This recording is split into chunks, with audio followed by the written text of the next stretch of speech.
जैसा आप जानते हैं, कांग्रेस पार्टी का ये डेलीगेशन अभी चुनाव आयोग से आया है बाहर। हम धन्यवाद करते हैं चुनाव आयोग का कि उन्होंने बहुत अल्प समय में हमें जल्दी से जल्दी मीटिंग और कंप्लेंट अपनी दोहराने और बताने के लिए व्यापक रूप से समय दिया। हम आशा और विश्वास करते हैं कि ठोस कदम जल्द से जल्द उठाए जाएंगे। मैं संक्षेप में आपको बता दूं, 17 कंप्लेंट्स हैं हमारी चार्ट में, 17। मैं सिर्फ 3 या 4 के बिंदु बताऊंगा आपको समय बचाने के लिए। सभी बहुत गंभीर हैं और सभी हमारे मूल सिद्धांत जो इस स्वतंत्र भारत के हैं उनका उल्लंघन करते हैं, उन पर आघात लगाती हैं। इसलिए ये आवश्यक है कि जिसको हमने संवैधानिक रूप से एक पुलिसमैन बनाया है, संरक्षक बनाया है इस पर्टिकुलर क्षेत्र का, अधिकार क्षेत्र का, वो तुरंत ठोस, सही और स्पष्ट एक्शन ले, क्योंकि ये हमारे संविधान के सभी आत्मा के जितने भी प्रावधान हैं उनके बारे में है। सबसे पहले है हमारी कंप्लेंट नंबर 17।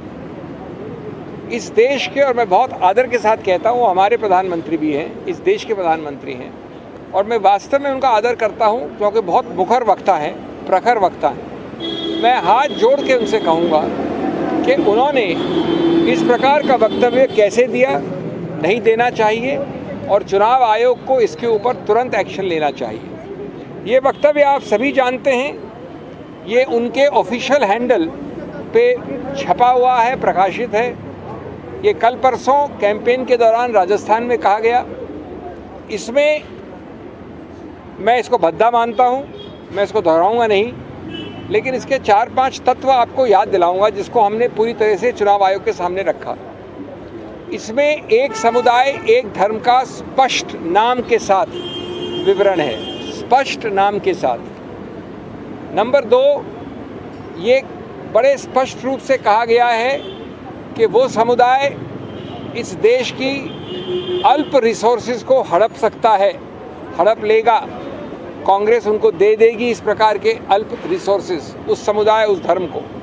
नंबर 3, उस समुदाय और उस धर्म को घुसपैठियों के साथ बराबर में जोड़ा गया है। ये बड़े स्पष्ट शब्द है, प्रकाशित शब्द हैं, आपके सब चैनल्स पे हैं, आपके सब प्रकाशन में हैं। नंबर 4, ये कहा गया है कि इसका आघात भारत के हिंदू धर्म के कई जो बहुत स्थापित सिंबल्स हैं, मंगलसूत्र एक उदाहरण है, उस पर आघात हो सकता है।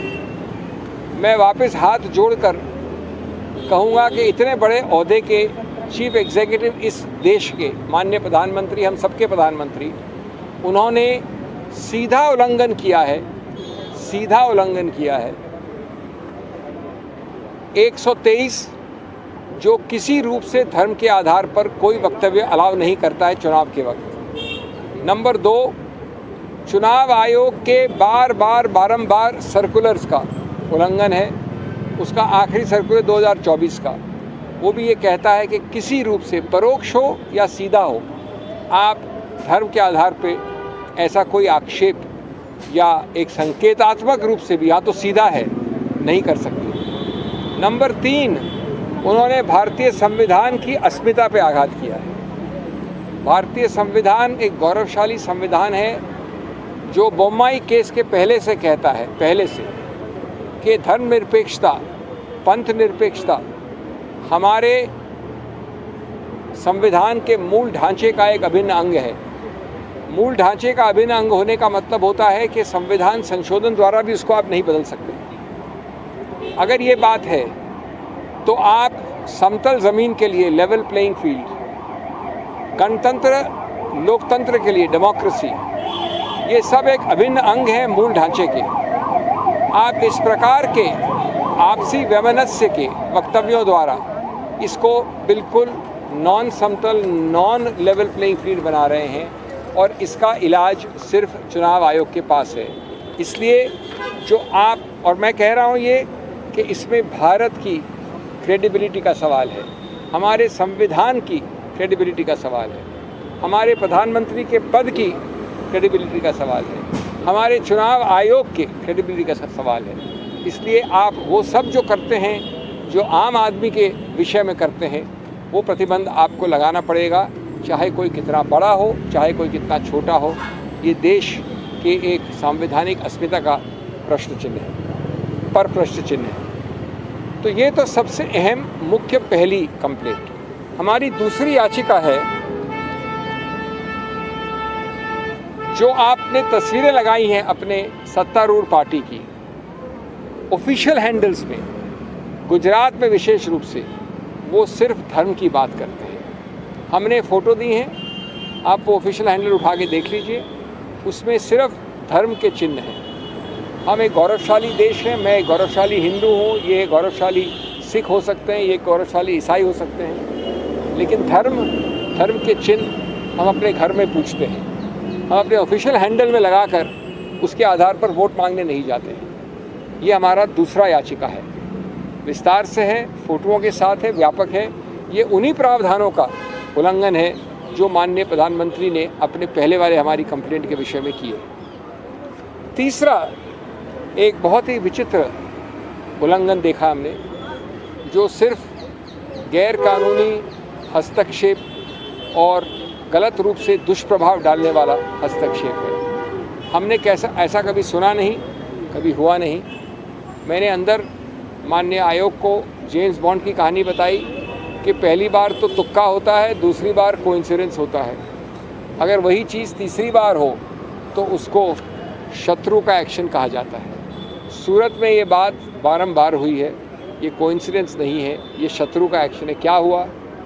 एक साथ 4 प्रस्तावक कांग्रेस कैंडिडेट के खड़े होकर बोलते हैं कि ये हस्ताक्षर हमारे नहीं हैं। चुनाव के एक दिन पहले ये कहा जाता है।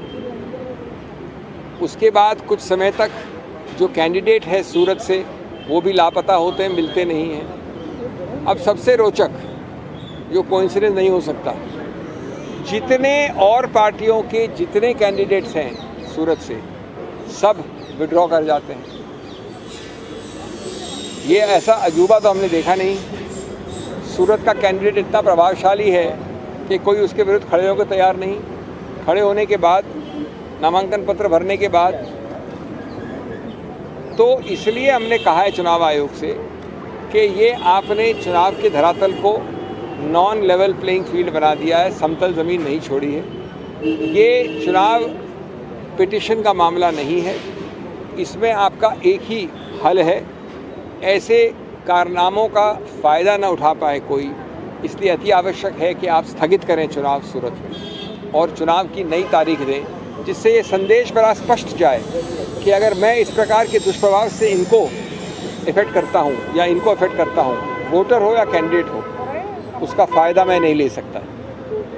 इसलिए इस चुनाव को स्थगित करने की हमने मांग की। 5वां उदाहरण आता है, हमने कंप्लेंट की है न्यूज़ 18 के एक एंकर चैनल ऑपरेटर जो चलाते हैं प्रोग्राम्स, सूर्य तिलक से राज तिलक नाम से उनका एक प्रोग्राम है, उनको लिखित कंप्लेंट दी है अमीश देवगन के विषय में। आप लोग सब पत्रकार हैं, आप लोग सब यूट्यूब में जाना जानते हैं, आप उनका वो प्रोग्राम देख लीजिए। हमने लिंक दी है चुनाव आयोग को। वो इतना भद्दा है, वो इतना उत्तेजनापूर्ण है, वो इतना आपसी वैमनस्य फैलाता है, वो इतना धार्मिक है, वो इतना गैर कानूनी है, वो इतना धर्मनिरपेक्षता और पंथ निरपेक्षता के विरुद्ध है कि हमारा पूरा शर्म से माथा झुक जाए।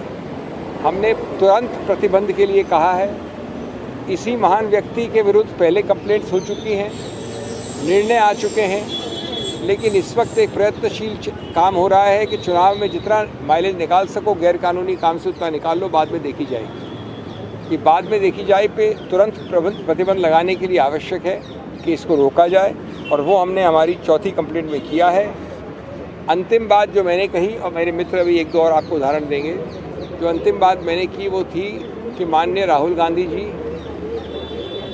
कर्नाटक के उस क्षेत्र में कैंपेन करेंगे जब दूसरा कर्नाटक का क्षेत्र जो है वो साइलेंस पीरियड में होगा। यानी एक क्षेत्र में कर्नाटक में चुनाव हो गए, वो साइलेंस पीरियड में चला गया है, मौन व्रत के पीरियड में, और दूसरे पीरियड में जहाँ की